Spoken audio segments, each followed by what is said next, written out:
Today I'm going to tell you a story which is not written in a book. It's a story that was passed on to me, and that's why I've titled it L'Adore va l'Adore, which means generation to generation.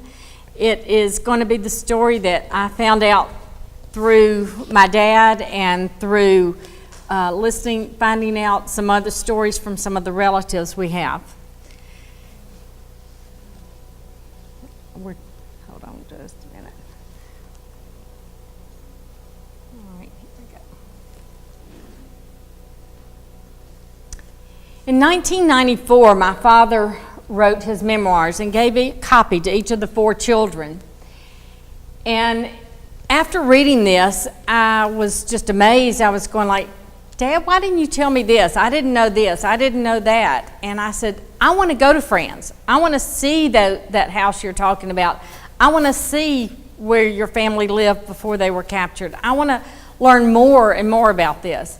So in 1995, my father and I went to France, and I went to all these places, and I asked a lot of questions. I came back, and in 1996, my daughter was a student at Birmingham Southern, and they have an interim term in January, and you can contract your own what you want to do that month. So she asked if she could go to France and learn some more about what happened to our family during the Holocaust.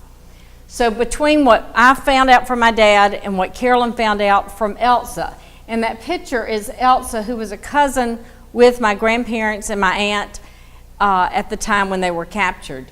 So when putting all these stories together is how we came up with, oh goodness, I'm sorry, this is not working.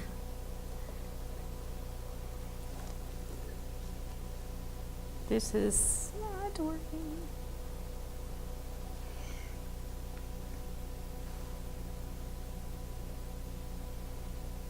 And this is a picture of my dad right about the time that we went to France. Alexandra, I may have to get you to come do this as I do it, because Elie Wiesel, in the book Night, he said, I decided to devote my life to telling the stories because I felt, having survived, I owe something. And this is why I've been asked often, why do I do this? And I do it because I don't want these stories to be lost. And I listen to what people say, and they say, if we don't tell these stories, they're going to be lost. This is so great.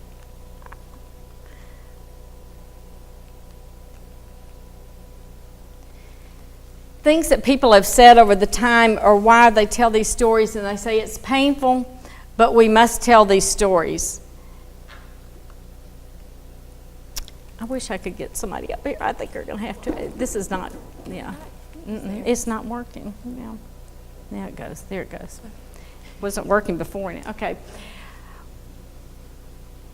We must not forget, and who will tell these stories if I don't? Yeah, here we go. Now it just wasn't working. Okay. And my father was born in Brumath, France in 1920. And Brumath, France, if you'll look at the map here, it's up in the part near Germany. His father spoke mostly German and his mother spoke French because before the War I, that part of France belonged to Germany. So as Dad grew up, he had to learn both languages. And this is a picture of my father, the little boy, and his sister and his parents and an aunt. And this is in front of their butcher store. My father was a butcher, and they lived in this house, and the butcher store was down below in the house. This is the house the way it looked in 1996 and the way it looks right now. Is that the house is there, and you see where the garage is, that was where the butcher store was. And I'm often asked when they came, how did they know what street the Jewish people? Well, the street was called the Street of the Jews.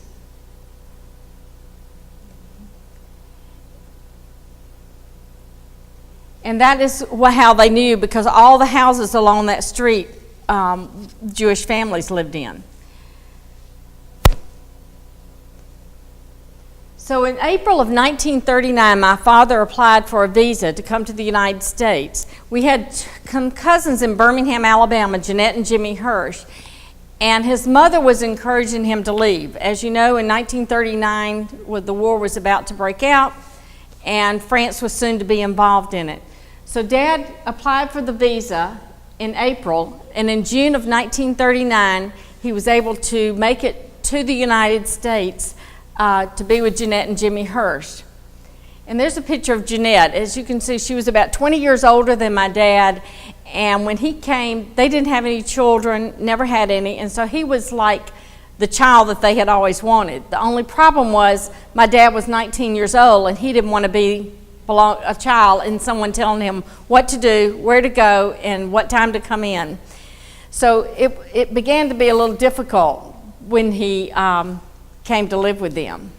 We were able to go and find the list of passengers on the ship that he was on, and you had to have a letter of intent, and you had to have a sponsor. And it shows here on this paper that he was coming to Birmingham to live with Jeanette and Jimmy Hirsch. The problem was you had to have a sponsor there when your ship landed in New York. Dad's sponsor, through whatever reasons, didn't show up. So here my dad was in New York City, knowing 2 words of English. He said he knew yes and no, and he needed to get to Birmingham, Alabama. Well, he said on the map, New York and Birmingham looked pretty close. He didn't realize what a distance he had to travel. So he didn't know what to do. So somebody suggested that he go to the New York World's Fair, which happened to be going on. They went to the French exhibit, and somebody there helped him get on the train and make it down. And on his way to Birmingham, he stopped off in Richmond, Virginia, and met a couple of other relatives that were living in Richmond. But then he made it on to Birmingham to Jeanette and Jimmy Hirsch. When he got in Birmingham, he needed a job. Well, like I said, my grandfather was a butcher, so that was really the only trade he knew. So he got a job downtown Birmingham as a butcher. And he went to night school and public speaking, and that's how he learned his English.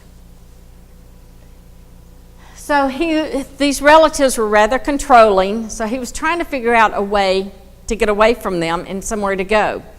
But as you know what was going on in Europe, so he didn't know what to do. But he had a different outlook on December 7th, 1941, because he looked at it as, maybe I'll just join the army. I'll get away from them.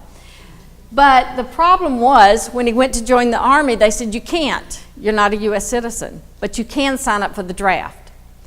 So he signed up for the draft, and in 1942, he was drafted.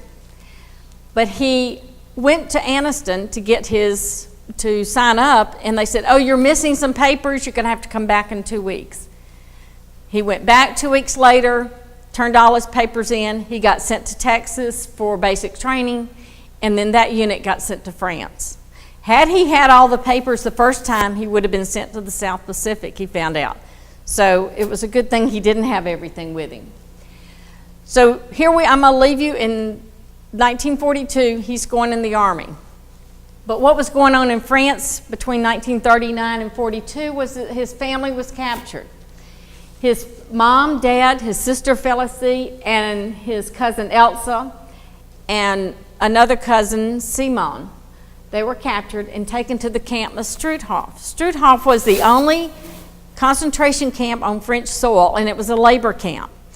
Well, my grandfather walked with a cane. He had been injured in World War I, so he was not going to be one of them that they saved.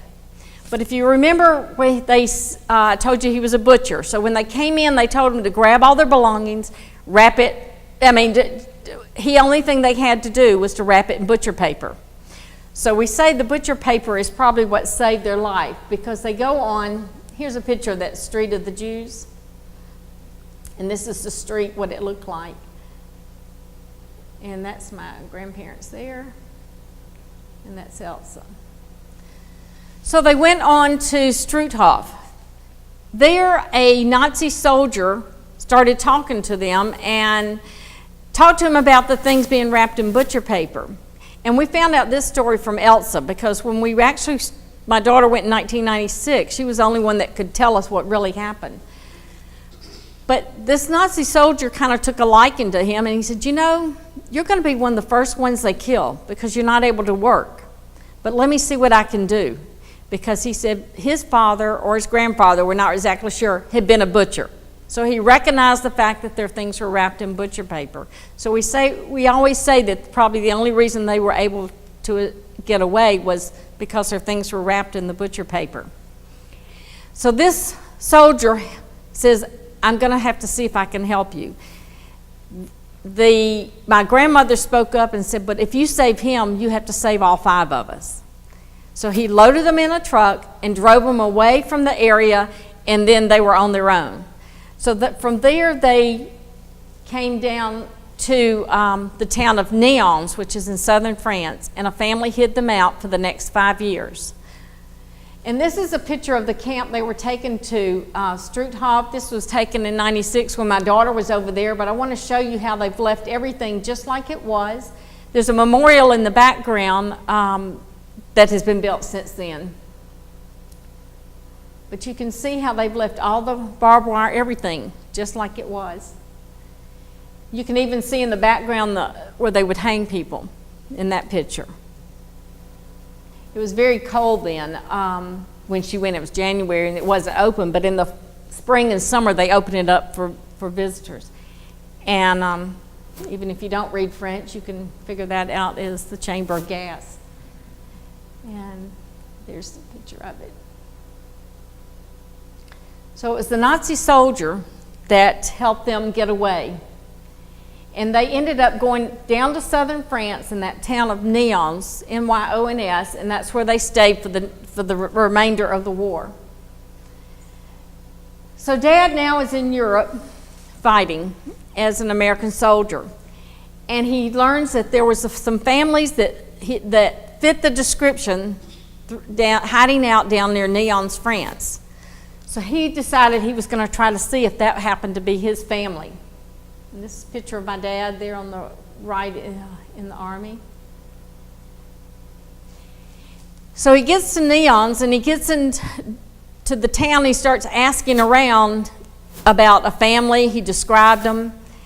But there were quite a few people were hesitant to talk to him. They were hesitant to give him any information because they didn't know who he was that he might tell, and they would find him. But finally he said that someone told him that there was a family down the street, and they described the house. And he said he was walking down the street and he looked up in the window and he saw his father sitting in the window.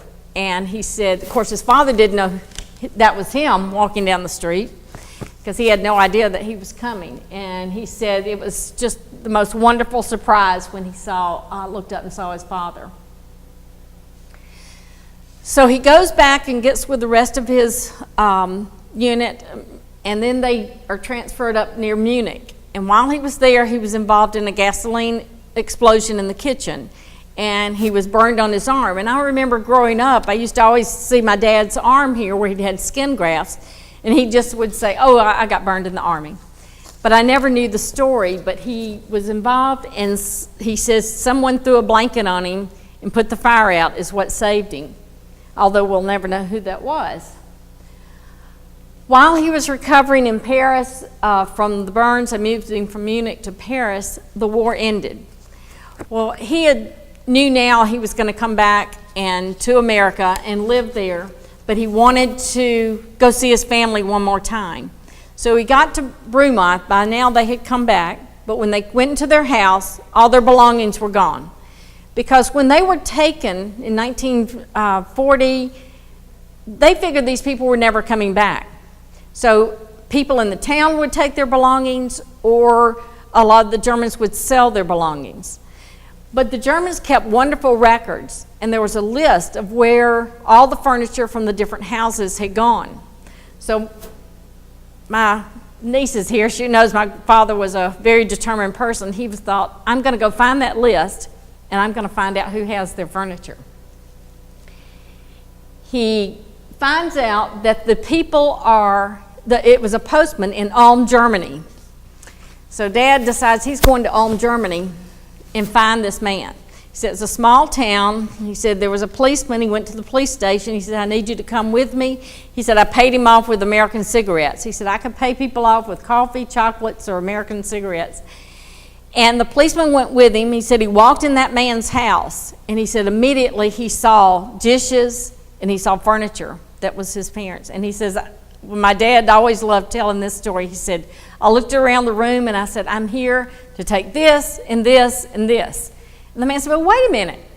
I bought all this. And Dad said, well, that's between you and Hitler, but I'll be back with the truck. So he went back, had to get permission to drive a truck across the American zone into Ulm, Germany. And when I speak to younger kids, I always tell them this was before fax machines and emails and everything, so it took a while. He wrote back to Jeanette and Jimmy Hirsch, who contacted Senator Lister Hill, who got permission for him to drive the truck across the American zone into Ulm, Germany, and he recovered all their belongings. Very few people got their belongings back. After my dad passed away in 2007, we found this dagger, and this looks like must have come off a uniform of a Nazi soldier, but we don't know really where he got it or why, but we do have that. After being discharged from the Army, my dad came back to Birmingham, and he went to work at a meat market again because, again, that was the only trade. And my mother, Evelyn Sellers at the time, was from Alexander City, Alabama, and she shopped at this meat market. And he met her, and my dad, this is a picture of my mom, and my dad said, I opened the car door for her, and the rest is history. Because 10 months later, they married, and they were married for 60 years. And this is a picture of them when they got married. So in 1960, I'd never met my grandparents, never met my aunt, my cousins over there. And my dad wanted us, he knew they were getting older, and if we didn't go, we'd never meet them. So my father, my mother, they had never met my mother, my two brothers, my sister, and I all went to Falcomont, which they moved to this little town not far away called Falcomont. And that was the first time they ever saw us, and it's the only time I ever met them. And I like to show this because this was our passport picture. You know, now you take each one, but we went as a family, and that was our passport picture. That's her dad right there, the little baby.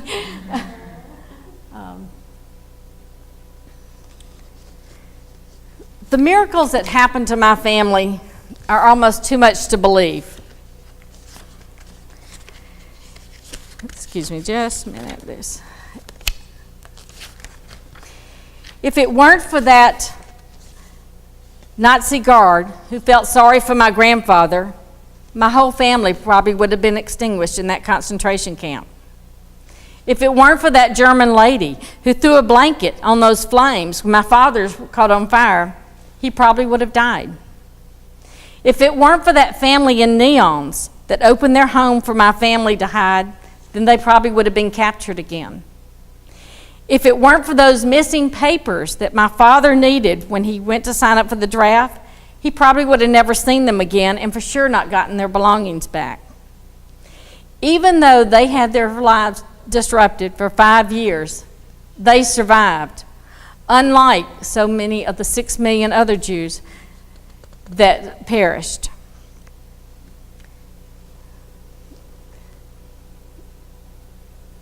Even the smallest acts of kindness can carry on for generations. And there's just to show you, this is the generations from that. The 4 children, their spouses, and all the grandchildren. And there's a poem I like to share because I think of all these people that passed our way. We ponder the past and we think about the future. Where have we been? Where are we now? And what's that connection? If I can make someone's life better, I will not regret the past. If I can help someone grow, I will not fear the future. Oh God, let me make some mark on this world. Let me create some image. Let me leave some memory of myself. If only for an instant, let someone think or say, that the world is better because I passed this way. And I think of those people that we never know who they were, but we're glad that they passed our way. And through all of this, I think this is why we have to continue telling these stories. So does anybody have any questions? I often get asked, did I grow up learning French? And I didn't. And I think one of the reasons this was a time in my father's life that was over now. He was an American. He was proud to be an American. And he just grew up with us only learning English. But now I probably wish I'd learned French because I still have lots of cousins in France. But, that is always a question, did I learn French? Does anybody else have any other questions? Like I said, I didn't learn this story until 1995. It was amazing. He never told us until he wrote those memoirs. And I often ask my dad why he never told us this. And he said, I guess I didn't think anybody wanted to know. And I think Mitzi found out a lot of this with the stories that she found and through these panels that they just didn't talk about it and they didn't know who wanted to know. And I'm so proud that she was able to pull stories from those 20 survivors, and I got to find out about my family. Yes?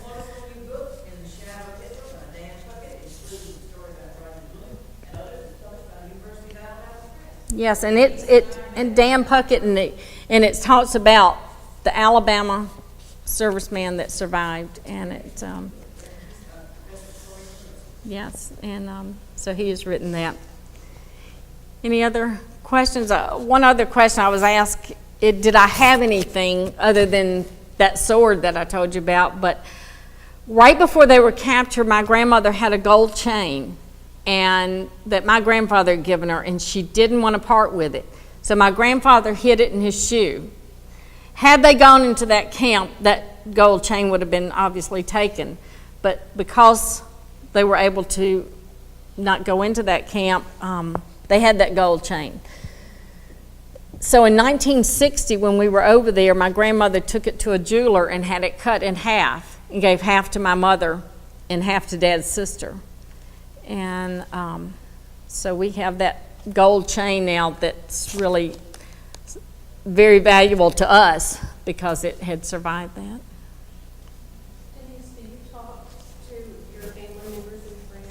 Yeah, really often. We visited a lot of times. We didn't get close until our adult years because we really didn't know each other at all. And of course, they speak English. I have a cousin who's around my age, and she has 2 sons, and we've gone over there for their weddings. And of course, with all the problems that are going on with France right now, they have now taken on Israeli citizenship just to have a place to go if it gets too bad in France. But right now they're still in France. They're in an area called Metz, which is between Paris and Strasbourg, right on the German border, but that's where they live. And but we get to go over there quite often, and now thanks to media with Facebook and Instagram and Skype and everything, we're able to keep much closer contact with them. So.